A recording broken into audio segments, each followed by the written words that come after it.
दादा, आपने लिखा है सरना कोड लागू करो, ये कितनों पुराना वर्षों से ये मांग हो रही है, लेकिन अभी तक सरना कोड लागू नहीं हुआ। आदिवासी दिवस तो मना रहे हैं, भव्य तरीके से मनाया जा रहा है, लेकिन क्या आदिवासी दिवस मनाने के साथ साथ में उनकी जो आदिवासी की समस्याएं हैं, उनकी समस्या का समाधान हो रही है कि नहीं हो रही है? दादा, आदिवासी के सबसे आधार जीने के है जल जंगल जमीन, उस पर आपका क्या विचार है? विकास के नाम पे विस्थापित किया जाता है, जमीन लूटा जाता है, इसकी आदिवासी की जनसंख्या धीरे धीरे कम होते जा रही है।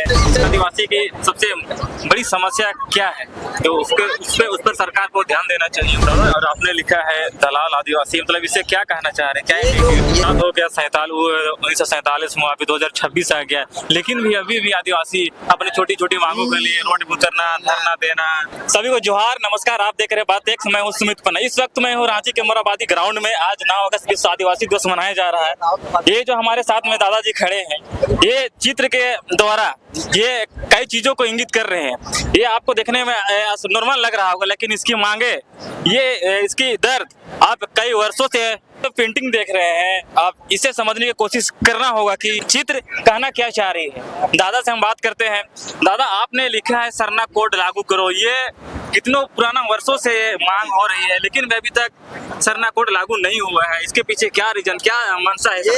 ये सरकार की मंशा क्या है? अब हम हमारा जो काम था हम यहाँ से भेज दें, अब उनका मंशा क्या है? अब वो खुल के बोल नहीं रहे। 6 साल हो रहा है, 2020 में हम लोग भेजे हुए थे, अभी तक वो किया नहीं। तो उनकी क्या मंशा है वो होता है ना, तब ना हम अगला काम करें। नहीं दीजिएगा तो हम संघर्षशील रहेंगे, अगर देंगे तो हम लोग खुशी मनाएंगे कि आपने हमको दिया। लेकिन अभी तक कोई एक चुनाव बीत गया, अभी 6 साल हो रहा है और 4 साल के बाद दूसरा चुनाव। तो कहीं ना कहीं हम भटके हुए हैं। हम भटके इसलिए है कि हमको मिल नहीं रहा है, जिसके कारण हम किसी को टिक नहीं लगा पा रहे। हम क्या है? आदिवासी है, जनजाति है, वनवासी है, क्या है?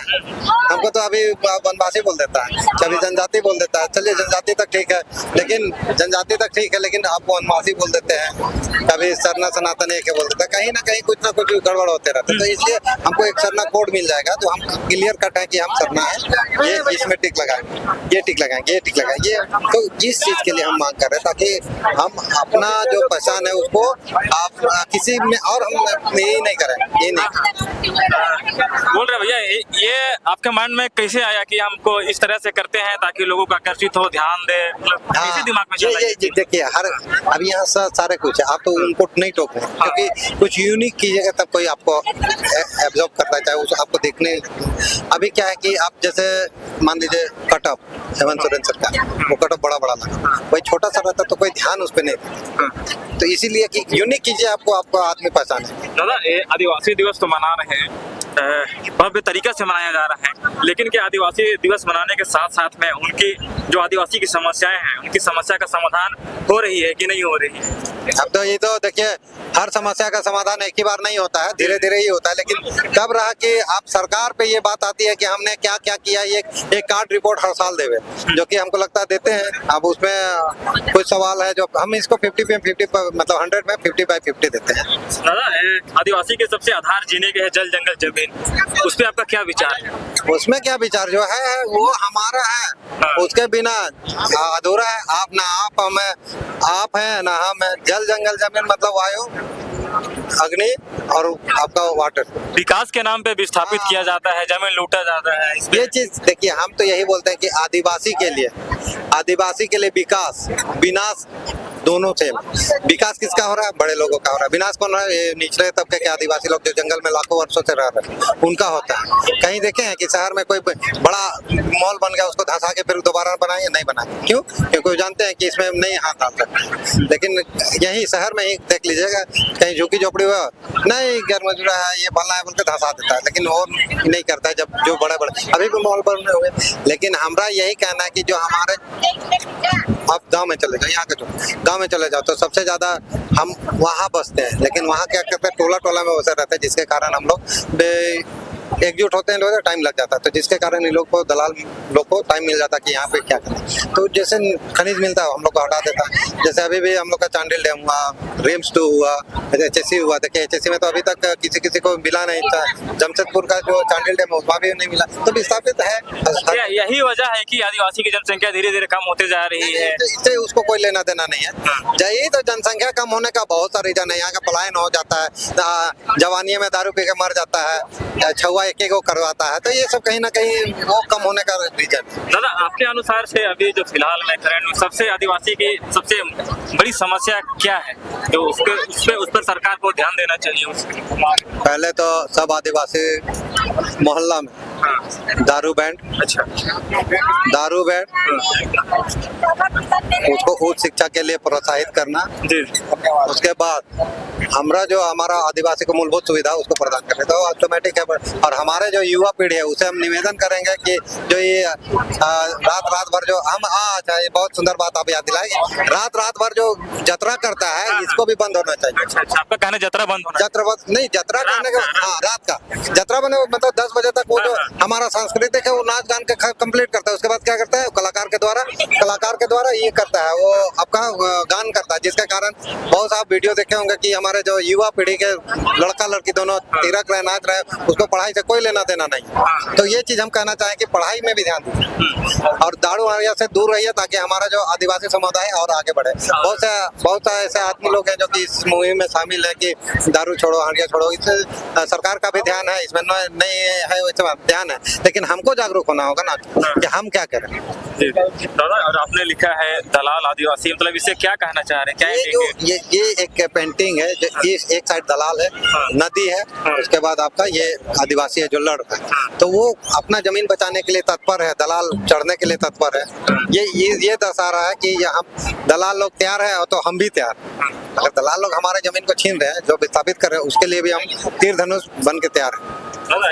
भारत का आजाद हो गया 1947 में, अभी 2026 आ गया, लेकिन अभी भी आदिवासी अपनी छोटी छोटी मांगों के लिए रोड पे उतरना, धरना देना। अभी भी देखिए, अभी भी बक्सर का खुद देख लीजिए, बक्सर देख लीजिए, उड़ीसा देख लीजिए, झारखंड देख लीजिए, कहीं ना कहीं सबसे ज्यादा कौन विस्थापित। ये एक्चुअली में क्या है कि हम जंगल से शुरू में ही रहे, जिसके कारण हम फंसे हुए उसी में, हमारा सब कुछ वही है। लेकिन सरकार को लगता है कि ये 2-4 गो आदमी है, इसको किनारे हटा दो, लेकिन ये नहीं जानते कि हम वही चीज उनको जीने का साधन रहता है, अपना ये रहता है।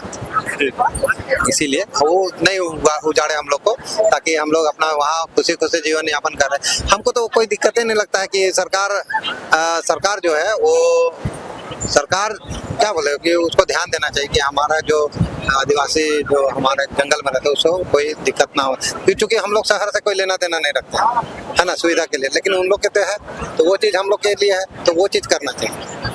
एक लास्ट क्वेश्चन रहेगा, आज के युवक को, नए नए लड़के लोग को क्या संदेश देना चाहेंगे? अपनी भाषा, संस्कृति, पहचान को बचाने के लिए धीरे धीरे विलुप्त हो रही है। देखिए, अभी क्या है कि हो समुदाय, विरोध समुदाय जो है, हो तो है, लेकिन विरोध समुदाय है, ये लोग एकदम नील में है। जिसके कारण उन लोग को बचाने के लिए सरकार प्रयास है। लेकिन अपनी भाषा, अपनी संस्कृति, अपना सरना मसना, ये सब क्या देखेगा? आप खुद देखिएगा। तो हमारा जितना भी युवा पीढ़ी, हमारे लड़का लड़कियां हैं, उनसे निवेदन करते हैं कि इस बात को समझना होगा। आप अपने भाषा को घर में बोले, अपने जो सांस्कृतिक है, कुछ आपको लैंड के बारे में जानना होगा। ये जो मूलभूत है, जो संविधान द्वारा प्रदत्त अधिकारों को जानो, तो ये सब जो है धीरे धीरे आप जानिए, ताकि आप किसी के सामने भी आप खुला बोल सकते हैं, चैलेंज कर सकते हैं कि आप गलत है, हम सही। तो ये इसके लिए आपको तैयार रहना पड़ेगा। सबसे पहले आप शिक्षित बनो, हड़िया दारू से दूर रहो, और आप नाइट वाला जो जतरा उतरा है उससे दूर रहो, वो बहुत खतरनाक चीज है। नाम क्या हुआ आपका? रामू राव रातू से। रातू से हमारे साथ में जुड़े थे रामू राव रातू से हैं। इन्होंने काफी अपने सामाजिक के दर्द को बताया कि आजकल के युवा को किस पे ध्यान देना चाहिए। और इस पेंटिंग का जो भी कार्य है ये भैया साहब ने किए थे। भैया एक मिनट थोड़ा सहिएगा।